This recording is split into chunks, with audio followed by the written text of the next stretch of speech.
지난해 예장통합총회가 명성교회 세습을 허용하는 수습안을 결의한 가운데 이 세습 문제가 올해 또다시 다뤄질 전망입니다.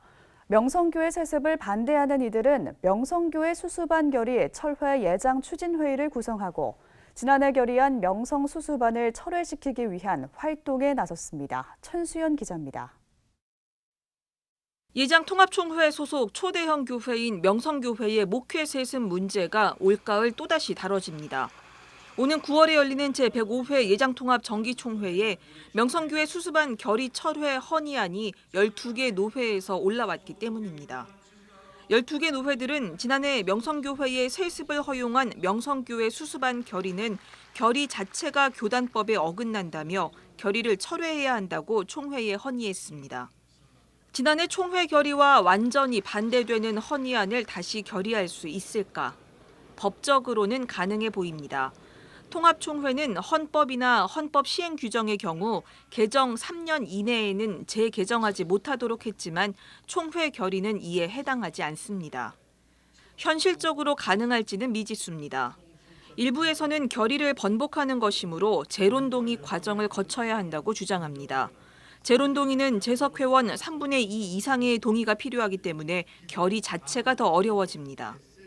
하지만 재론동의는 회기가 끝나기 전, 다시 말해 한 회기 내에 재론할 때 필요한 과정으로 명성수습안 결의 철회 안건은 일반 안건과 동일하게 과반 이상으로 결의될 수 있습니다. 105회 회기에 올라오는 안건은 다 이제 새로운 안건이거든요. 그러니까 이전 회기하고는 상관없는 것이 된다는 말입니다. 그래서 이거는 이제 재론 동의가 필요한 게 아니라 그냥 단순한 동의가 필요한 거고, 총회 결의라는 것은 새로운 결의를 하면 이전 결의는 그냥 효력을 상실하는 겁니다. 그게 이제 신법 우선의 원칙이라는 거거든요. 명성교회 수습안 결의에 문제를 제기한 12개 노회를 비롯해 명성교회 세습에 반대하는 20여 개 단체 등은 이번 총회에서 수습안 철회를 해야 한다며 추진위원회를 구성했습니다. 추진회의는 지난해 통과된 명성교회 수습안은 헌법의 정치와 권징을 모두 무력하게 했다면서 명성교회 수습안을 철회하지 않는 한 헌법과 총회의 권위를 회복할 수 없다고 강조했습니다. 총회가 헌법을 제정하거나 개정할 수는 있어도 헌법을 위반할 수는 없다.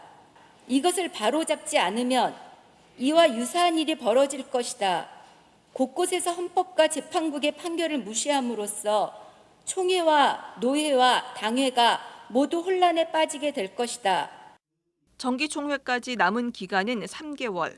예장추진회의는 총대들에게 지난해 수습안 결의의 잘못을 적극 알려나갈 계획입니다. CBS 뉴스 천수연입니다.